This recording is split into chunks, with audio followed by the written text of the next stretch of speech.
start this part. So welcome to week 1 of Building Blocks, the fall 2020 edition. Again, I'm Luke Wieland. I'm the Director of Community Outreach, Education, Communications, and Events with the Arc Arapahoe in Douglas County. We'll go into the PowerPoint here, the presentation on person-centered planning. So this really sets the stage for our conversation over the weeks to come. It gives you a concept of what person-centered planning really looks like. And then it also does kind of relate back to things, as you'll see as we go through the other weeks. Starting off, the ARCs, we don't see anyone as a problem or an issue. We see them as opportunities. We really want to work for your loved ones, no matter their age, and help them succeed, and help you also be able to understand and learn more of how to support them, and also how others around them, be it a teacher, support staff coming in, respite staff, peers, siblings, other relatives, really can understand that a disability isn't always a disability. It can be many abilities built into it. Who am I? I've been in the system working for over about 16 years now, but I grew up in the field for the last 39, now 40 years. Both my parents worked in the field when I was a kid. They met and worked for a camp for people with disabilities. We lived in group home sites, like where our house was on the same property as a group home. My dad worked at the regional center for a short time when I was a kid, where we lived on staff housing there. So I've grown up around people with disabilities, me and my 2 sisters, and been part of the achievements of moving people into more independent living systems. So this is the family business and the family game. So I've been around a long time. Here's me and my 9-year-old daughter. As you can tell, if she wants me to ham it up, I'll wear a Care Bear costume or whatever. So person-centered planning is what you'll learn tonight. So person-centered thinking, what's important to or for your loved one, and circles of influence. Tonight is really, again, is about kind of giving you some groundwork, but then also taking off some blinders as parents. And I'll explain that as we go through the evening. So what is person-centered planning? It's not anything new. It's been around for a handful of years. And it's really a way that we're trying to transform the whole system to being more developed around your loved ones, their personalized needs and what their abilities and struggles might be. The purpose is really to look at different ways of building on those strengths, supporting them when they need to, so they can be active parts of their community, recognizing and acting upon their individual desires and interests and dreams. Because a lot of times the system, as you will see or know, can be built around check boxes, and this is how this works, and this is how this works, and we definitely know the system is built to have some gray areas so that your son or daughter can get some supports that are unique to them. Why is it important? It really starts with your loved one being that center of the circle. It starts, with how they want to live, and be it 6, 7, 9-year-olds right now. It's going to play out every year of their life of how they want to live and what they need. They might have different struggles and abilities right now and grow in and out of those as they get older, and then hit puberty, and then things go, obviously, as all kids do, go up in the air again. They might hit puberty early, later than normal, because of whatever their disability might have impact on that. So really, person-centered planning is a thing that kind of helps you create their story and their plan throughout their early life and into their adulthood. It really also prioritizes what's important to them and what's important for them. It's an empowerment thing. So, and it's a different way, as you'll see as we talk throughout the next 5 weeks, about how sometimes the system really focuses on struggles and needs, where this can be a little more helping us focus on their abilities and what helps them be better and be kind of, get successes out of their day. What is like an awesome thing does your loved one bring to the table? During the live chats, this might be where class where I have you all start saying things. So think about those things. Think about the things that your son or daughter do that are very unique and very like spectacular. Are they very super caring to their siblings? Are they always wanting to be helpful, maybe to the point where it's a little too much at times? Are they, you know, very in tune with their feelings and can kind of tell you what's going on, or show you what's going on? You know, are they very, very creative? Do they have that artistic ability, that, you know, and, you know, artist power inside them? You know, there's something that everybody does that's awesome and what they can bring to the table. That's stuff we need to know, because that's stuff that kind of can be helpful to providers, helpful to teachers, helpful to different things. You know, do they like to be a leader? You know, well, that's really helpful for a teacher to know, because they can't always be the line leader maybe, but there's other things they could be. They could be the door holder, which makes them the last person to leave the classroom, which doesn't always connect, but they're still first because they get to hold the door there first. Or do they help with a certain part of a task during a day?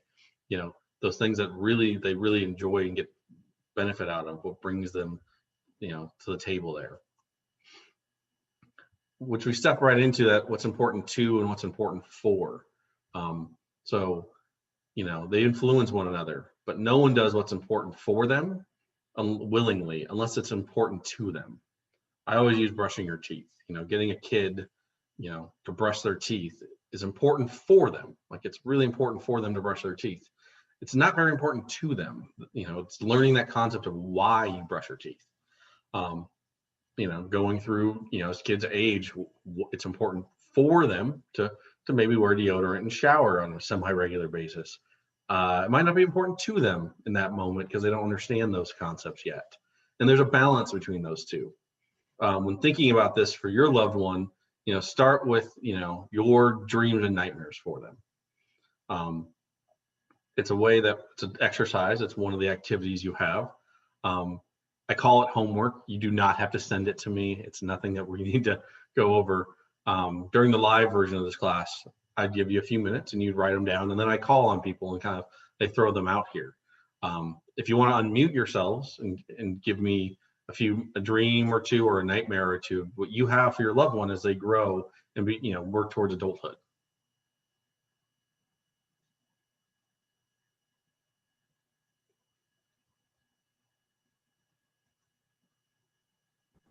I'll say an increased vocabulary. So communication, increasing the vocabulary, okay.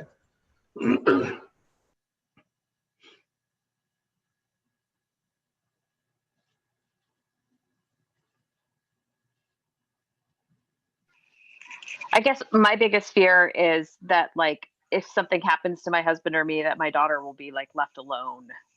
So future planning, safety, looking at that.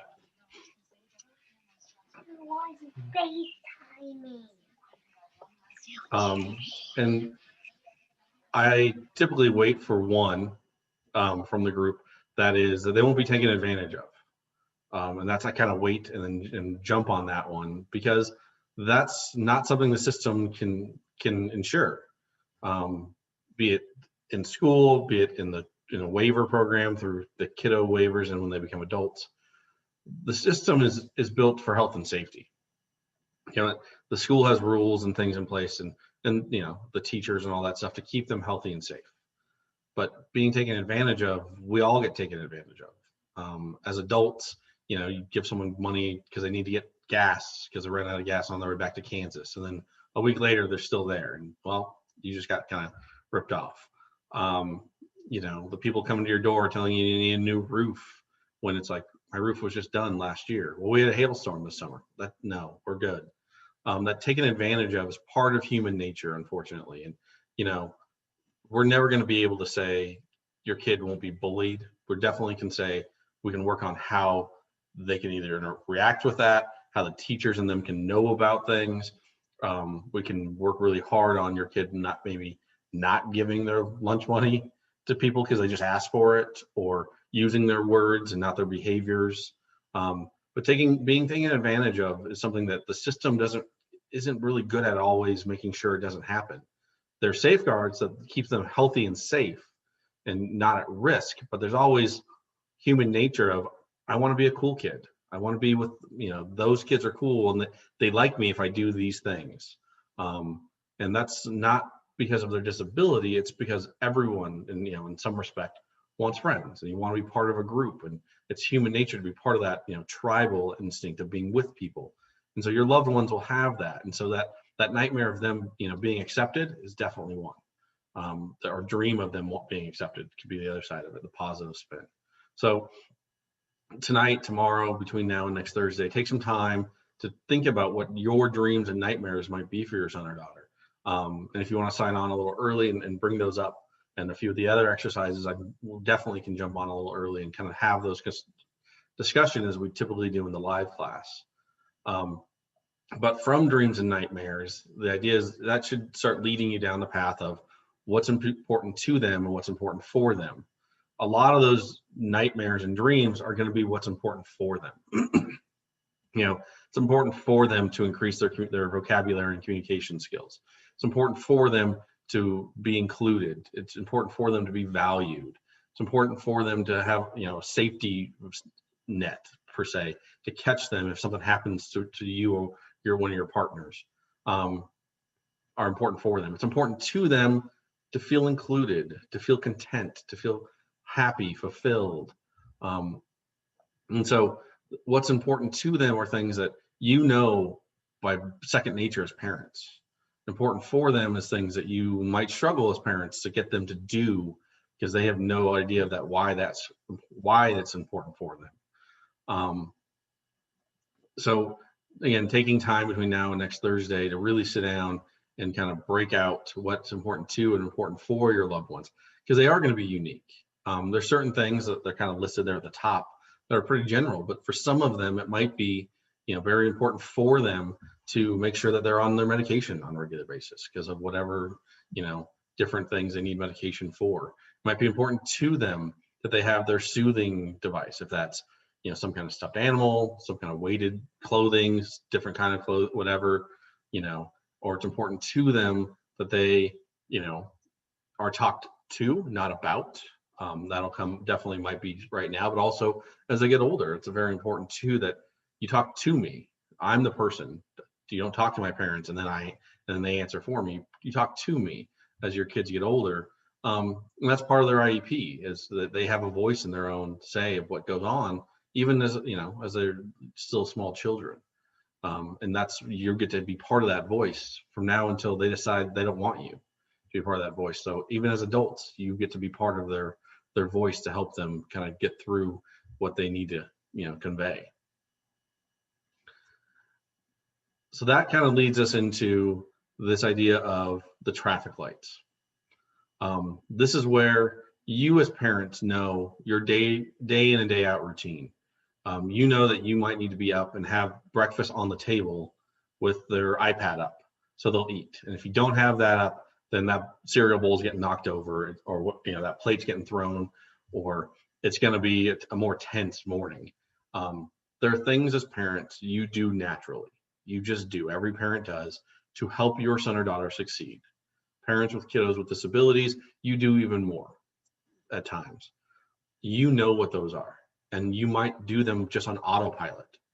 We don't know what those are, as being an ARC advocate, being a case manager, being a provider, being a teacher, being the school bus driver. All those people don't know your son or daughter as well. And so some of the things that are second nature to you that you might get frustrated with a teacher because they didn't do it this way, the teacher doesn't know that. But if you can give them some tools to say, hey, here's kind of what my kids it does well with and they don't do well with, that can start opening that line of communication where teachers are really willing to try as much as they possibly can to help your kiddo succeed. Service providers are really there to help really kind of get your kiddo into services and utilize what they're getting paid to be there for, and see your kiddo succeed. So this is another exercise that kind of goes through, what are the green lights for your kid? What really gets them up and going? Those moments that you see them smile, laugh, squeal, the brightness in their eyes, that they're having a good time, they're enjoying themselves. Really, there's nothing that's going to make them have a behavior, make them upset, make them be crying or whatever, because this is a go. This is an easy one. This is a walk in the park. The yellow light, that slow down, that yellow system is activities that can be struggles, can be frustrating, but if with enough preparation, maybe before or during or after, your kid could pretty much thrive through it. It could be turn more to a green light if the activity's set up a certain way. So with school age kids, it's moving from one activity in school to another activity in school, like math per se. So going from an activity they might really like, which is, I don't know, social studies, learning maps and coloring in maps at your kid's age, right? To moving into math, and that might be something they don't like. Well, if their teacher can give them a warning like 5 minutes beforehand by, as they walk by their desk, pulling their math book out for them and putting it on the desk, or that then lets your kid know, gets that virtual, oh, we're going to do math here soon. They might knock the book on the floor. It's fine. But that starts their brain down that path of, we're going to transition to something else. That could be an example of a yellow that might make it an easier transition to move away from the map coloring section to doing addition and subtraction, depending on that grade level and different things. And again, that's all dependent on your kiddo's IEP or 504 accommodations, but those are things that you can think of that you might do at home, like how you transition them maybe off the iPad or out of the bathtub, or transition, like you are setting the stage before they get to having a meltdown, having a behavior, having a challenge. So, and then what those red lights are, those like stops, like, no, this is not going to work for our child. This is going to become a challenging behavior. Something's going to occur. They're going to shut down. They're going to become upset, whatever that might look like. And those can be key phrases, key words. If they don't like being included with their brothers and sisters and like being directed by things, they need to be very personalized to, Luke, it's time for you to go get ready for bed. But if it's like Luke and Sarah and Ashley, hey, go get ready for bed, then I'm going to start being like upset because it's not just me. That's something that's good for like a respite provider to know, or for maybe a school bus teacher, school bus driver to know that they need direct one-on-one interaction, or they need 1 or 2 steps. They can't do more than that. You can't say, go brush your hair, teeth, and put your PJs on. Nope, no. You might get the first thing done or the last thing, but not the other 2, and then you have a struggle because they think they did all the steps you asked them to. That's that stoplight, like step by step by step. That helps us know those things. So again, here's the stoplight. It is part of your the packet that was sent of attachments tonight, of actually listing out what their greens are, listing out what the yellows might be, and what the reds are. And you can do this multiple ways. You can do what works at home. You can do what works at school. What works when you're kind of out in the grocery store or the park. Things that how to help transition them, so we're not having these major blowups or major behaviors or shutdowns, or making them feel like they're not really part of the group because they have to be handled differently. We want them to be included and have that be as easy and little difference as possible. So I'm going to stop for a moment and bring you guys over here so I can see you. Are there any questions so far? And again, tonight's really is about kind of setting the stage. And so it's giving you some ideas around what this may or may not look like. So, so like connecting the dots here. If you do have questions, throw them in the chat box, unmute yourself. You can stop me at any time. But so we've talked about those things that how to help your kid, how to get you through a day successfully. You might not be perfect at it either, because your kid is not just a robot. Things go one way or another way, and there's outside influences. Might be the temperature, might be their reaction to something. It might just be they woke up on the wrong side of the bed, or you did. We get that. But like I told you, I've been around people with disabilities a long time in my life. Could I come and babysit and essentially do, and so you can go to a movie with your partner? Maybe. I mean, and we probably get through the night okay. Now you might come home to just a tornado, because, I didn't know to do this or not do this. So then when you get home, you have to then correct an hour's worth of, bed prep time in 10 minutes because I didn't know you start prepping at 8 o'clock for them to go to bed at 10 o'clock or or whatever that looks like. But I could probably get through the night okay, for the most part. Now, having some of these things in your repertoire of that you can say, well, here's a list of things that they do well, here's how you kind of get through this part. And then here's the stuff we don't call it, taking a bath. We call it like, I don't know, tub time, or if they're really into like ships, like, we're going to, play in the ocean or whatever, whatever it is you use to help kind of get them into the bathtub so they can get washed. Or if they really like the bathtub, how do you get them out of the bathtub? Because that might be the struggle on the other side. So connecting those dots, like, can your son or daughter, relative to their age, spend time alone? Can they be in their room alone?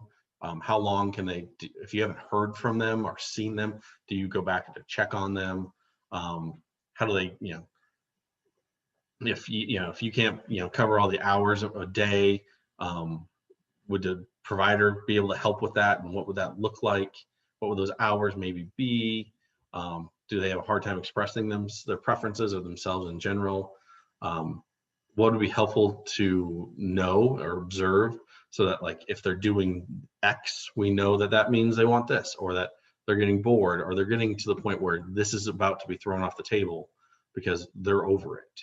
And that's something a teacher might really want to know of when what's that smoke signal coming out that they're about at their limit.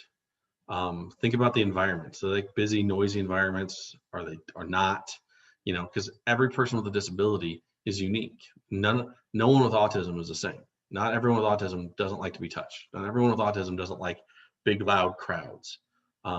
Some do, and it's kind of typecast into that. Not every kid with Down syndrome is super lovey and huggy. Some of them are kind of mean at times. It's just human nature. Not everybody falls in the same preferences. So think about that environment component. Do they thrive in predictable routines? Like, they have a schedule. So that's something in school that if they do, that having their schedule like taped to their desk would be, if you're home learning right now, that would be great. That it's literally taped to their desk with a time on it and our faces on it. Having a different kind of a clock in your home that shows, the hour hand is the only thing on there, and school has, you take all the numbers off the clock and add pictures to it, so that your son or daughter knows that this is school time. And then after the clock hand passes a certain spot, it's no longer school time. And they can do that at school too. It might not be a physical clock. It might be a paper clock that they move the hand so that your son or daughter knows what their activities are. Or a schedule map that, like, literally they fold through as the day goes on, so they know where they're at.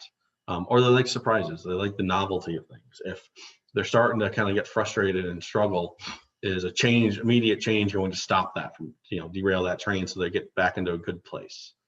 Those are some of those dots you have to kind of think about when you're thinking of what's important to them, for them, what your nightmares are, what your dreams are, kind of the traffic light system. They have medical needs or allergies. Like, these are the little more like the general ones. Like, do they have sensory issues? Cold, temperature. Can they even feel that change at times? Or do they, just want to wear shorts and t-shirt even though it's 4 degrees out? Their mental health needs, their behavioral needs. It's really helpful to let everyone know that's part of your son or daughter's life what they're getting. They see a behaviorist. Well, it's really good to know a teacher knows that outside of school. It's good to know that, me as an ARC advocate knows what they're getting, so we can put the dots together around, they're having a meeting that day. So maybe we don't want to schedule another meeting on a day they have a lot of behavioral services, because that's just going to be too much. They're going to be drained. Or maybe you want it to be that day because it's the other way. They're going to want to get done with that, so then they'll come and do this with us. Do they like to stay busy? And I know they're kids, so but that idea of do they like if you give them a bunch of blocks, are they going to sit there and play with those blocks until you pretty much take them away? That's something that's going to be helpful for a school to know, that during non academic time, that they can keep themselves engaged, or do they not have that engagement? Some of these questions will impact how you find service providers and opportunities in the community. It will impact how you interact with the teachers in school and the rest of the school staff, kind of idea, like that, again, that bus driver, the people in the lunchroom, those different concepts of how they know your son or daughter, because they all are part of this. And it's on that special ed team to help them, the rest of those people in that school know. So I'll pause here for another moment. Is there any other, again, questions or comments or things you would like repeated?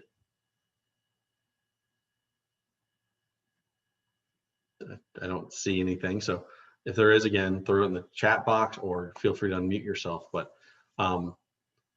this concept is kind of one of the final ones of tonight, is the circle of influence. So yes, your kids are young. They're 6, 7, 9 years old, but they still have influence on the people in their lives. So in the center is them, and then around them obviously is friends and family. But they have self-determination. Like, doesn't matter if they're 6 or 60. They want to feel like they're getting things done. They want to have some accomplishment. And it might look different for what your kid looks like compared to someone else's kid, but there is self-determination. They want to know your vision and values have played into who they are, even at 6 or 7 years old, and that'll continue to go. So if your family values, not cheating at board games, being open and honest, living a healthy lifestyle, those are things that your son or daughter will have some of those baseline values too, but just because of living with you. So knowing what that looks like is something that is going to help spark the circle of influence. You want to have people that have those same kind of intrinsic values. Doesn't mean they have the same religion or the same background or the same ethnicity. It just means they have the same personal values that your family might. And then they'll build their own relationships, and that's something for any kid, disability or not. Building relationships is key. Is getting them to be able to play with other kids, getting them to learn some social cues. And it might be a struggle. Other kids, especially as kids get older, kids can be mean and don't want to play with certain kids, and that's where hopefully we can work on some strategies to help them kind of overcome some of that. We can get them connected with other groups so that they can play with other kids that don't really have that bias at times. But as they get older, and as right now, you're kind of the next level. You're the one that's kind of influencing their daily life, their citizenship, and how that you're advocating for them. But as they get older, they can advocate for themselves, and they do it every day with you. We just call it behaviors at times. It's them advocating or communicating with you a certain way. And as they get older and older and older, they'll step into connecting and networking with people, having what goods and services look like. So learning to go to the grocery store and things. Technology is a big part of probably all of our lives, with COVID, but in general, just your kids' lives. My daughter, would pretend she was taking pictures by holding her hand up like this, because that's how you take pictures now. You don't do this anymore, like the little camera. So she was doing that at like 3 or 4 years old, because that's what she saw when we wanted to take a picture of her. So then eligibility support. So there are things that you'll learn and figure out how to help them. But they get to be influenced in that as they get older. And as they get older, they'll have influence in policy making and legislation. And we want them to be their advocate. We want them to have their own voice and say what matters to them. But for kids right now, it's really about kind of helping push that self-determination, letting them kind of make some decisions, that are pretty basic, that are pretty, rudimentary, but giving them that chance to have that voice a little bit, helping them find their voice. It might be verbal, it might not be. And so learning that and learning how that they can best utilize that by not just having a meltdown or, break, or, taking a time out or having a challenging behavior. It's helping them find a voice that they can, really get through their day. So all these circles of influence have a pattern, and they really matter. And we really push it now. I know your kids are really young, because as they get older, the opportunities to build the circle of influence start to diminish.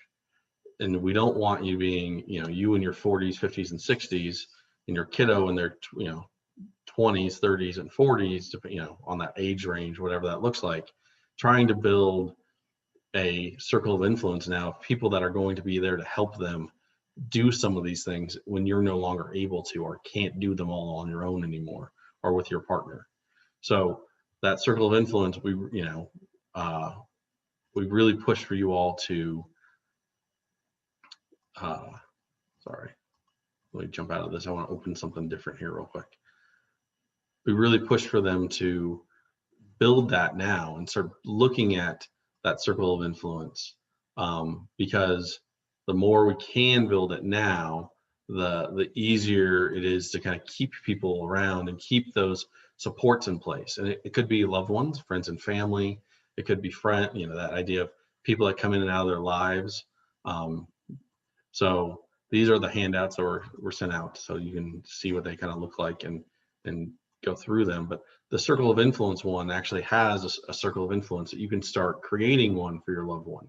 Obviously you and that, that connected circle in the middle, but then as you go out, if they play a sport, or they're involved in a sport or dance or music or whatever, that teacher, that coach is going to be part of the circle of influence. And they might be there for years after they stop playing with that team or that age group, because they were impactful to your kiddo. Those are the people you kind of want to put some hooks in and keep them around, because as your son or daughter get older and they start having either different abilities and different strengths, or different areas where they need some supports and struggles, that person might fill that gap. They might be that coach or that dance teacher or that neighbor up the street. And I say this with examples of, a family had a neighbor up the street who was a huge Bronco fan, and their son would go over and talk to him in the garage about football. And so on Sundays, they ended up letting him go over and watch football, on the big screen TV with this, neighbor up the street.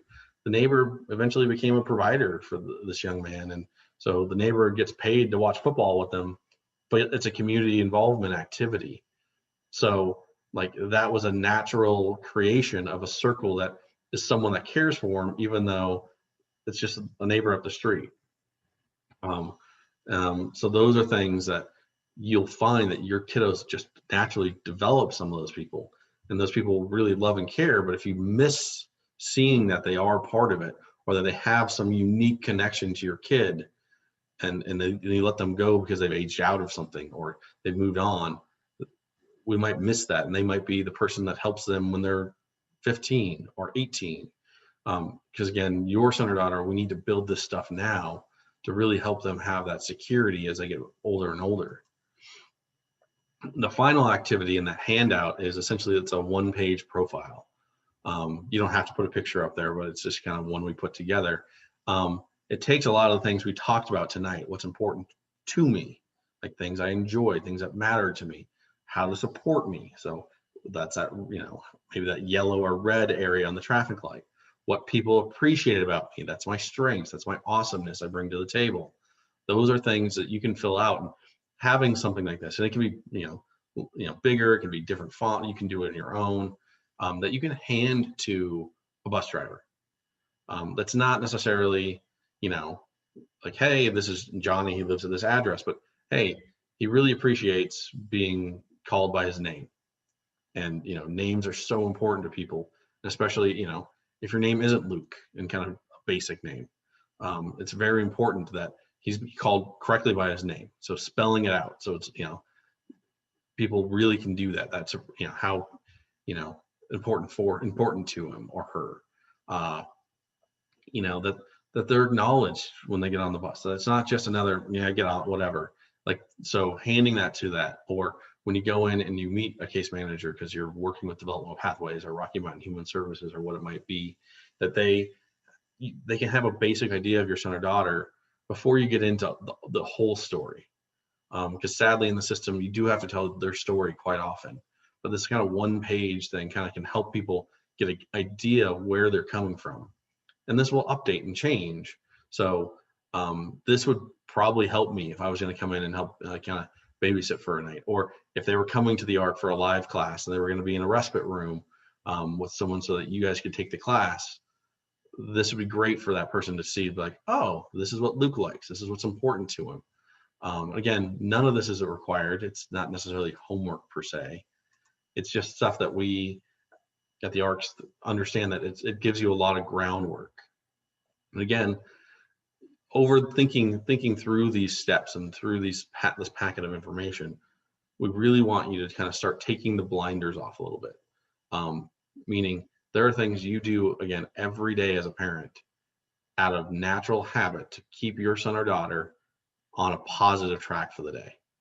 And it can be how they're woken up, how you get them ready, where you put their stuff so they can get out onto the bus, or get into the car so you can get them to school if you're going to school, or how you prep them to be learning from home right now. All those little things that you do naturally, that every parent does, and you do also, are things that are good to know, because you're going to go through some things to get into services, and we'll talk about that in the next few weeks. About you have to explain all of that to a case manager, to a single entry point provider, of their abilities and their disability and things they do well and what they don't do well. Now, sometimes parents forget that some of the stuff you do for them.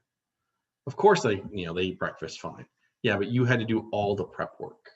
And for a normal 9-year-old, that might not be something you're doing. A typical 9-year-old maybe should be able to get a granola bar out of the cabinet, or make their own cereal and not spill it every time. Like, those are some things that, again, age appropriateness for your kiddo, and we'll talk about milestones in another evening. But those are all things that could be stuff that, oh no, we do prep all that. And that's really important for when we're starting to work on them getting into services and getting help with providers coming to help them out, and really good to help with how we write an IEP, or 504, because those are the things that that they're doing on a constant basis. Tonight's class is typically always a little shorter because it is the easier class. We don't have the back and forth as much because of it's not live and in person this time. But on that, the next few weeks we'll go over, week 2 is Medicaid and the buy-in program and private insurance. The week after that, we'll talk about community center board, single entry points, EPSDT, and HIMAT. We'll talk about week 4 waivers and how they're funded and kind of what services are within them. That's a long one, so we really need to be on time for that one. And we'll go through quite a bit unpacking. And then week 5 is an IEP training that'll be actually done by Peak Parent Learning Center. So you won't have to listen to me all night for the final week, but they'll come in and talk about how IEPs should look and the structure. Some of you probably already have IEPs, which is great. So this might be a little refresher, but also give you some tools to help kind of make your IEP a little more robust. So over the next 5 weeks, we'll go over a bunch of random topics and a bunch of things that help you all hopefully guide you into getting either more supports or prep you for when you think you're ready for that. Beyond that, I'll stop the recording and we can have a little more discussion if you have other questions, and I can kind of lead you into when and if that might be in the class, or if you need supports and things. So again, thank you for the first class of building blocks, and good night.